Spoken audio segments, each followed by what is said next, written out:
Hi friends, புளிக்காய்ச்சலுக்கு தேவையான புளி எடுத்து வெந்நீரில் ஊற வச்சாச்சு. கடாயில் ஒரே ஒரு ஸ்பூன் எண்ணெய் விட்டு 3 ஸ்பூன் தனியா, 2 ஸ்பூன் கடலைப்பருப்பு, 1 ஸ்பூன் வெந்தயம், மிளகா வத்தல் 10-15 எல்லாத்தையும் நல்லா வறுத்து அதை ஆற வச்சு பவுடர் பண்ணி வச்சுருணும்.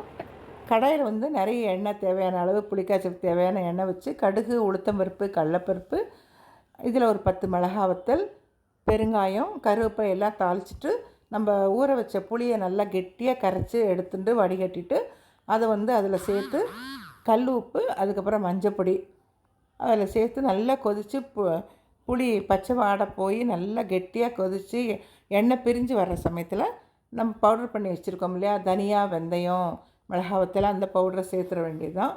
சேர்த்து நல்லா கொதித்து வந்தோடனே இப்போ கெட்டியாக புளிக்காய்ச்சல் ரெடி. சாதம் வச்சு அப்படியே கலந்து சாப்பிட வேண்டியதான். புளியோதரை பேஸ்ட் ரெடி. எம்மியான புளியோதரை பேஸ்ட் ரெடி. நீங்களும் செஞ்சு பாருங்கள். பை.